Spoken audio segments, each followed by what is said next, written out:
Hello, everyone, and welcome to Adventures Adventures of Progress.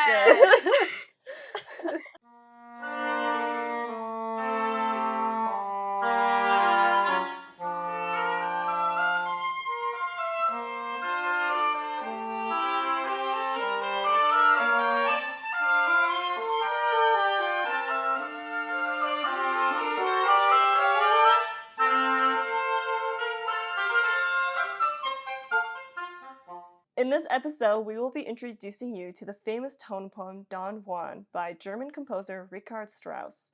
Strauss is an extremely significant composer in the history of classical music for his contributions to both vocal music and orchestral music. He was an amazing orchestrator and is well known for his ability to transform themes and create beautifully thick and dense textures in his music.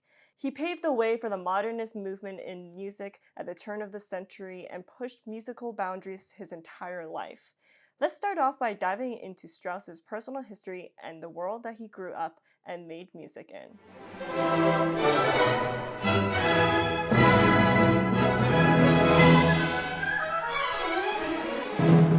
Strauss was born in Munich in 1864 into a musical family. His father, Franz Strauss, was the principal horn player in the Munich Court Orchestra as well as professor at the Munich Conservatory.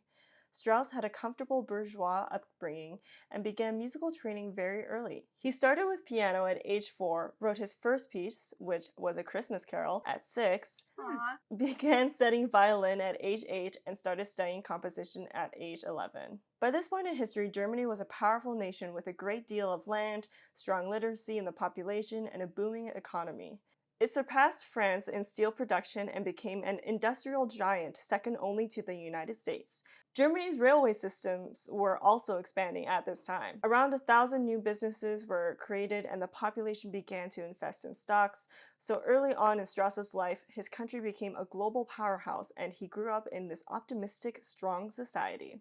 Up until that point, however, Germany and the land surrounding it had kind of been ravaged by war. The Napoleonic Wars were happening between 1799 and 1815, ending in the disbandment of the Holy Roman Empire and the creation of new countries like Bavaria, Hanover, Baden, and Saxon. In 1866, 2 years after Strauss was born, Prussia declared war on those other new countries in an attempt to vie for leadership of the German Confederation. This resulted in the 7 Weeks' War, also known as the Austro-Prussian War. Prussia won this war and assumed leadership of the newly created North German Confederation. France then declared war on Prussia 4 years later, beginning the Franco-German Wars in 1870. Prussia allied with the southern German states and defeated France in 1871. This resulted in the unification of the German states into a unified German empire, also known as Germany. Finally. So although there was a lot of chaos, war, and geopolitical reconfiguration at the beginning of Strauss's life, things were pretty good for him and his country by the time he was entering school and beginning his career. In 1883, he moved to Berlin for a couple years and found some success there, then got his first job with the Meiningen Court Orchestra as the assistant conductor to Hans von Bülow. In 1885, Bülow retired and Strauss took over as music director. While he was in Meiningen, Johann Brahms came to conduct his Fourth Symphony, and Strauss took the opportunity to play his First Symphony for him. Brahms critiqued the symphony, saying, "Your symphony contains too much playing about with themes. This piling up of many themes based on a triad, which differ from one another only in rhythm, has no value." Ouch. I know, right? Ironically, one of the things that Strauss became so well known for later on was this piling up of many themes. But I'm sure he still took Brahms's advice to heart. Another important musician that Strauss met during his time in Meiningen was Alexander Ritter. Ritter introduced Strauss to two of his future major compositional influences, Wagner and Liszt. Strauss's first musical influence, of course, was his father, who was a significantly more conservative musician than Strauss later became. His father was staunchly against Wagner and even went so far as to forbid Strauss from studying his music when he was growing up. Strauss's introduction to Wagner and Liszt through Alexander Ritter helped to turn him towards modernism and make him into the renowned, groundbreaking composer that we know today. This episode's feature piece, Don Juan, was composed in 1888, when Strauss was only 25 years old, and earned him international recognition as a modernist due to his innovations in form and orchestration, pure musical brilliance, and the provocative nature of the subject matter Strauss chose as inspiration. Throughout the next few decades, Strauss enjoyed fairly consistent success and popularity both as a composer and a conductor. He held conducting positions with the Weimar Orchestra, the Munich Hofoper, also known as the Bavarian State Opera, and the Vienna Staatsoper, Vienna State Opera, and was constantly being asked to guest conduct. He composed 6 operas before World War I began, most of which are still performed today. His tone poems, including Don Juan, Don Quixote, Ein Heldenleben, and Death and Transfigurations, were quite successful and helped to solidify Strauss in the German music scene. Strauss managed to come out of World War I relatively successful thanks to the fame he already had before the war. He was able to maintain and prioritize his career and personal life despite the economic and political chaos. World War II, however, was a bit of a different story. Though he was by no means a Nazi sympathizer, Strauss stayed in the good graces of the regime and his musical prowess was praised and celebrated by them. He maintained outward success, although he was forced to resign his official post in the early 1930s after a letter of his that insulted the Nazi regime was intercepted by the Gestapo. Oopsie. Damn. Strauss also had Jewish family, so he made sure to maintain a good outward relationship with the Nazi officials in order to keep them safe. Obviously, Strauss felt a great deal of inner turmoil during this time. The war sent him into a spiral of despair and frustration, and his compositions of the time reflect this.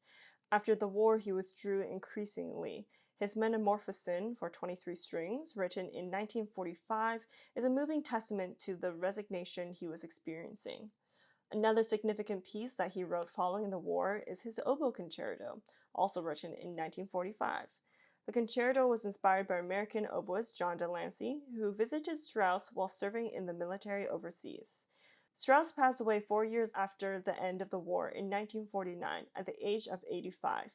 He left a huge legacy, and his music remains an immutable staple of the orchestral and operatic repertoire today. Normally in this section of the episode, we also talk about what was going on in other art forms of the time, but it was pretty much the same as our last episode discussing Scheherazade, as Rimsky-Korsakov and Strauss both experienced the height of their career in the latter half of the 19th century. In general, this was a time when artists began portraying everyday objects and people, and art became more accessible to the lower middle class rather than being reserved for the aristocracy. Art began to be used more as a vessel to express political, social, and economic thoughts, breaking away from previous traditions. If you want to learn more about art history and the intersection of art and music in the 19th century, give our previous episode a listen. Now that we have discussed Strauss's life and career, I've made a game to play with my co-hosts. My hope for this game is to give more historical context surrounding Don Juan that perhaps is a bit more relatable to our listeners. So the rules of the game are simple. I'm going to give you 3 historical events, all of which have happened, but you have to tell me which one of them occurred the same years that Strauss composed Don Juan. Can't wait. Okay, are you guys ready? I'm so ready. I'm not ready. So here's the first one. Is it A, the idea of placing number plates on cars started in France? B, Vincent van Gogh cuts off his left ear? Or C, the first performance of O Canada took place at a banquet held at the Pavillon des Patineurs in Quebec City? Oh. A little hint, it's just the first performance of O Canada. It's not a national anthem yet, it's just the first performance. I wish I knew more about history. I'm really gonna embarrass myself here. I want to guess license plates, because that's a cool fact. Okay. I Glenda? would guess C, O Canada. Okay, you're both incorrect. It is B. No! Vincent van Gogh cuts off his left ear in 1888. Oh my god. The Wow. license plates were 1893, and O Canada was 1880. Okay, Wow. okay. So 0 points if we're going to count points. So question 2. Okay. A. George Eastman patents the first roll film camera and registers the brand name Kodak. B.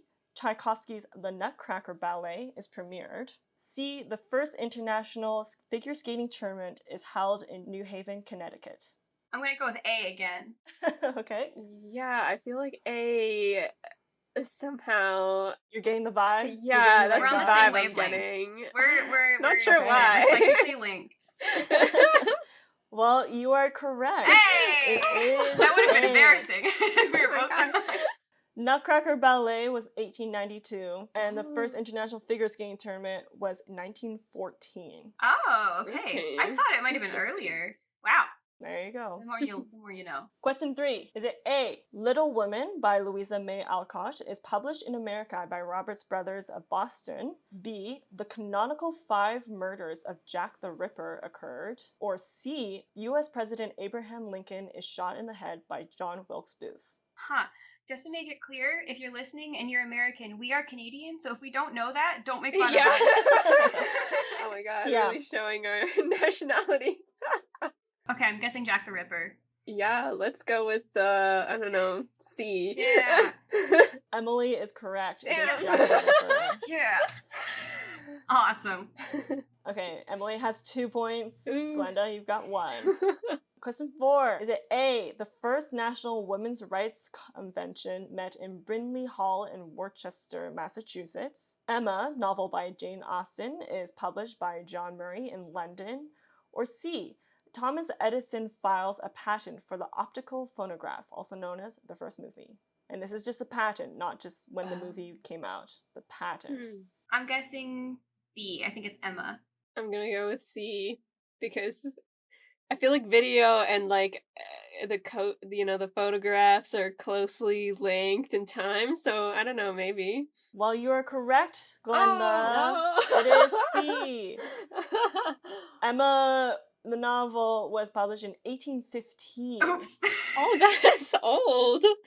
Whoa. And the first National Women's Rights Convention was in 1850. 50. Okay. I was hoping that one was Okay, going to be that's earlier good. on. That's why Yeah. I didn't get that That's one. Okay, so you guys are tied, so you have one last question God. as a tiebreaker. Down to the wire. Is it A, the National Geographic Society is founded in Washington, D.C. for the increase and diffusion of geographic knowledge? B, Amelia Earhart takes her historic flight, becoming the first woman to fly across the Atlantic? Or C, Nintendo Kopai, later Nintendo Company Limited, was founded by Fusajiro Yamauchi to produce and market the playing card game Hanafuda? Ooh. Sorry to any Japanese speakers if I butchered all of that. I've gone with B on like all of these, but I still think it's B, so I'm going to guess Amelia Earhart. I'm gonna go with A. I mean, C seems like it would be like could be the unexpected Yeah. underdog, but still, I feel like Nintendo could it really too be early, that right? old? No way. I mean, it's a playing card. The yeah, It's cards are not old. a video game. We're about to find out. Still, I'm gonna go with A. Just Glenda, you win! Ah! 3 points, the tiebreaker. Glenda, you Oh my win. God. It is the National Geographic Society. Very nice. Amelia Earhart took that flight across the Atlantic in 1928. That's so embarrassing for me. Awesome.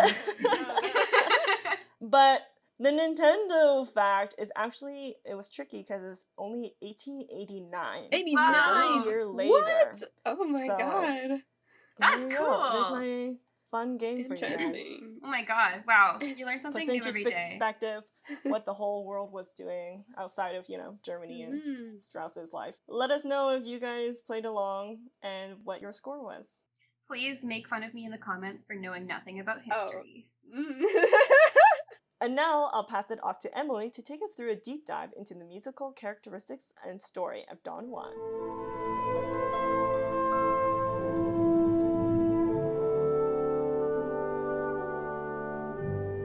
Don Juan is a really amazing piece of music. It's exciting to listen to, approachable for audiences who are newer to classical music, and it's also really fun to play. It's scored for quite a large orchestra with piccolo, English horn, and contrabassoon added to the woodwind section, a full brass section, a ton of percussion, and basically as many strings as you can fit on the stage, plus a harp.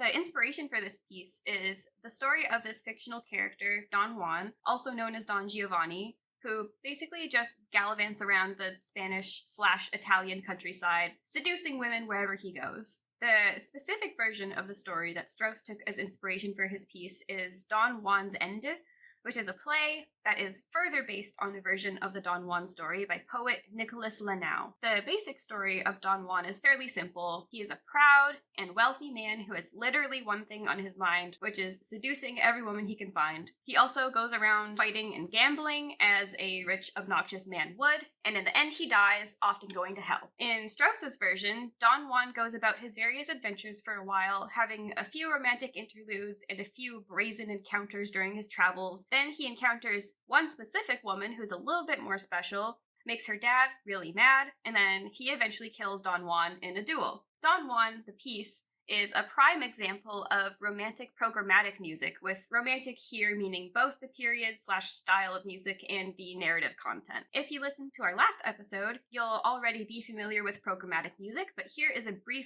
overview. Programmatic music reached its height of popularity during the 19th century with the advent of Romanticism, and refers to music that is based on or that tells a story in its most loose definition. Don Juan is a particularly narrative-focused example of programmatic music, using themes that explicitly refer to people, places, and events in the story that Strauss took inspiration from, as well as clearly telling a linear story with a beginning, middle, and end. As we mentioned briefly before, Don Juan is what we call a tone poem, also known as a symphonic poem. A tone poem is a genre of orchestral music that was wildly popular for about 80 years, from the 1840s to the 1920s. It had its origins in Beethoven overtures, which were so dramatic, expressive, and engaging on their own that they kind of divorced from the theatrical works they were supposed to be associated with, and became independent pieces, creating the genre of the concert overture. Another significant figure in the development of the tone poem was Franz Liszt, who helped popularize the genre and later had a huge influence on Strauss, as Kira mentioned earlier. The development of the tone poem as a genre was quite indicative of the wider aspirations of musicians of the 19th century. They wanted to relate music to the outside world, utilize more multi-movement forms, and raise instrumental music to a similar or even higher level of sophistication and fame as opera, which was one of the dominant genres of music at the time. Tone poems are generally written in one movement, with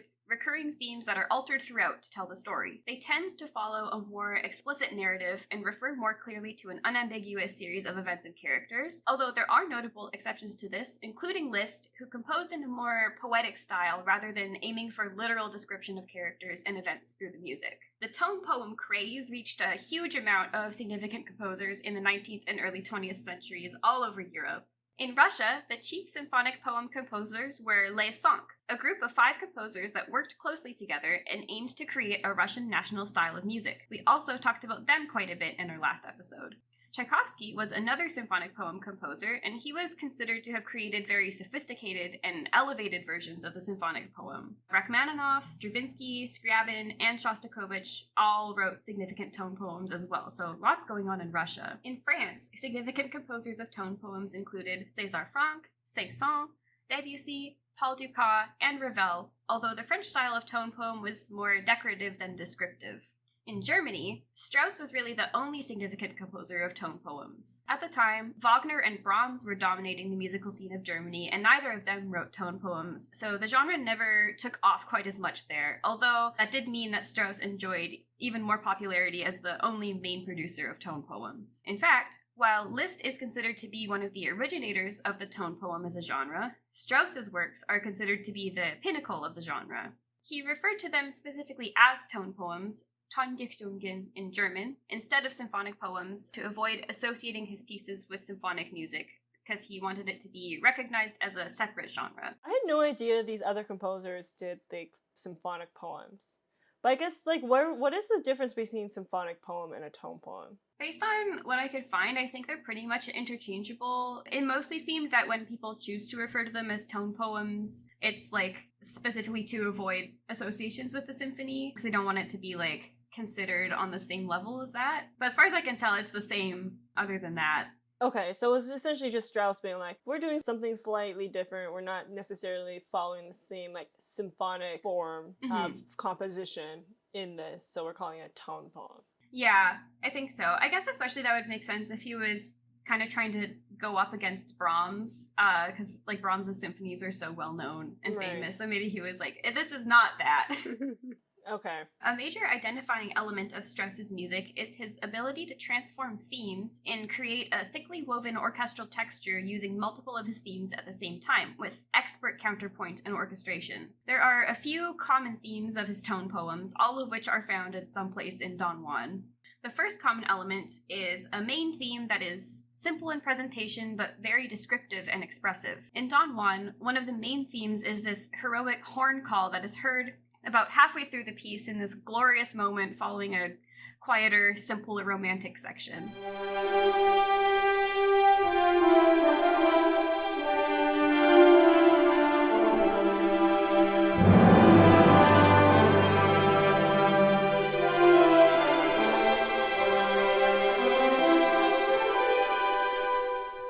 It's simple, singable, no weird chromaticism, and it's such a breathtaking, awesome moment in the piece. Another simple yet effective main theme in Don Juan is the main romance theme.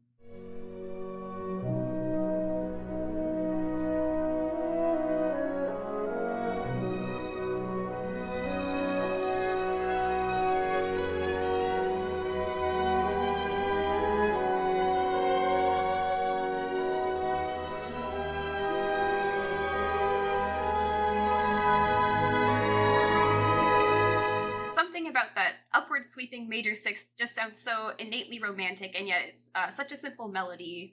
Another common theme in Strauss's tone poems is chromaticism and a thick, lush texture in the love themes. This is found all over the place in Don Juan, most notably at the beginning. Following the energetic, vibrant, brash opening, we hear that first statement of the romance theme, and it gets passed around between the strings and the woodwinds, gradually morphing through various keys and colors. Strauss also likes to contrast sections of stormy chromaticism and busy, full textures with sections of simple diatonic harmony. Partway through the piece, after we've had that lush, romantic section sandwiched between two episodes of the fast, exuberant, heroic music, the piece opens up into a beautiful oboe solo with sparse orchestration and simple melodies and harmonies. The piece is written episodically, transitioning between zippy, loud, heroic sections featuring some of the most technically difficult music in the classical canon, and these softer, romantic moments. Just when you think he's going to settle down with this nice lady that he met, the music picks up again and he's on to his next conquest. The piece ends in a very somber, quiet, and kind of sinister way as Don Juan is killed in his duel, definitely suggesting an unfortunate end for him that likely resulted in hell or something similar. Yeah, well, let's be real. He kind of deserved it. Oh, absolutely. He sucks. It is really funny because, like, listening to Don Juan, if you don't know the story and hearing the main themes, I'd be like, oh yeah, that's like a good guy. That's like a superhero theme. Totally. But no. Yeah, anyway, that is Strauss's Don Juan, and now that we've discussed this piece in depth, I will turn it over to Glenda to tell us about a super cool contemporary piece related to Don Juan that y'all should definitely check out after this episode.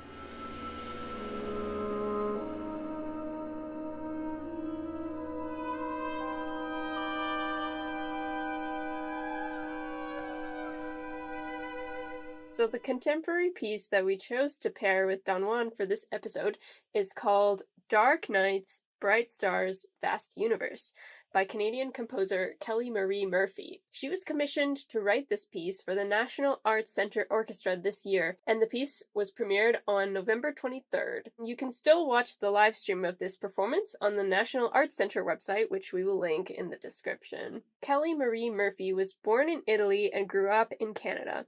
She studied composition at the University of Calgary and later earned her PhD at the University of Leeds in England. She is now based in Ottawa and teaches at the University of Ottawa. She has written music for many of Canada's most prominent performers and musical organizations, such as the Toronto Symphony Orchestra and Vancouver Symphony Orchestra, and most recently, the National Arts Centre Orchestra. Her composition, Dark Nights, Bright Stars, Vast Universe, is also a tone poem and was actually commissioned to be a direct response to Strauss's Don Juan, so we knew we had to talk about it for today's podcast. Rather than directly referencing and quoting the piece itself Musically, Murphy took inspiration from two very significant events that happened in 1888, the year that Don Juan was written. The first of these was Van Gogh's famous painting Starry Night, and the second was the discovery of the Horsehead Nebula by a woman named Williamina Fleming. Oh my gosh, you guys should have gone the I know, Van I was Gogh like... one. You literally talk about Van Gogh. I was like, there's no way he cut off his ear and painted Starry Night in the Starry same Night. day. That's what I was thinking too. That's why I didn't guess it.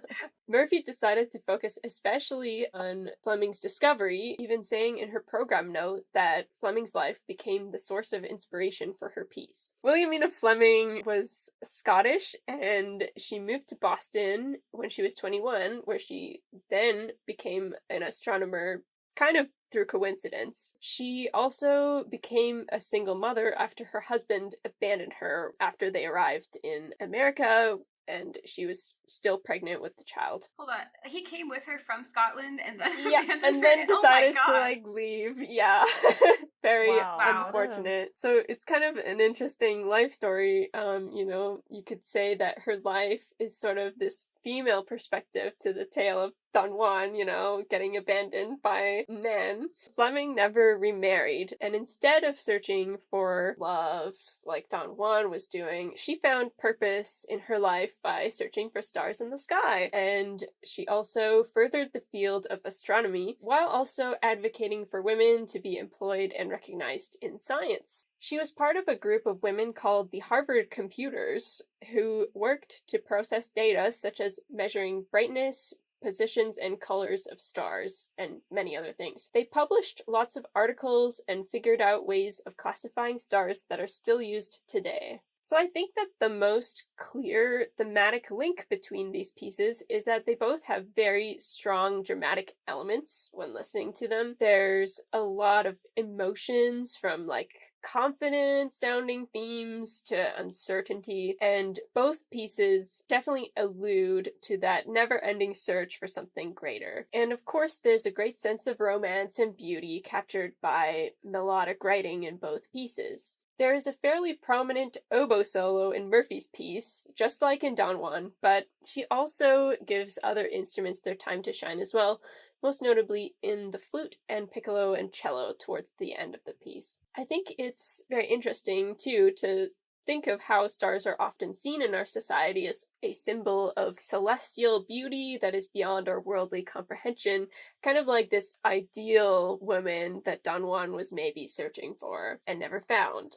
These two tone poems paired next to each other also allows us to think about gender roles. While Strauss's piece reflects a toxic masculine character pursuing impossible feminine ideals, and in the end, his inability to find true love, probably as a direct result of his terrible behaviors, becomes his downfall. While in contrast, Murphy based her piece on Fleming, who throughout her life was involved in academia, and she probably ended up a very fulfilled life as a result. Murphy's piece ends on a somewhat mysterious note, though, likely as a musical reference to Strauss's rather dark ending of Don Juan. Fleming most likely also had some feelings of uncertainty and self-doubt with all the difficulties of being a single mother and having to fight to be recognized in the male-dominated world of academia. And here is a quote from Kelly Marie Murphy's program note for her piece, which you can also find on the National Arts Centre Orchestra's website. Dark Nights, Bright Stars, Vast Universe has a few main themes throughout: questioning, searching, and curiosity, perseverance and determination, and the beauty of the starry sky. The piece begins with a questioning theme in the harp, answered by solo woodwinds. As the questioning and searching intensifies, it leads to the driving themes of perseverance and determination. This is fast and relentless, and at times turbulent. Doubt creeps in for a moment with trumpet and oboe solos.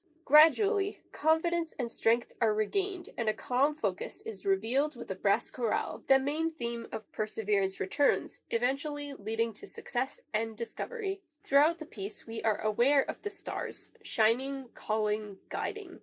We hope you'll listen to this piece, as well as Don Juan. Dark Nights, Bright Stars, Vast Universe is an exciting vision of what the future of classical music can become. The preservation of old, time-honored traditions while uplifting and centering the voices and stories of historically underrepresented demographics.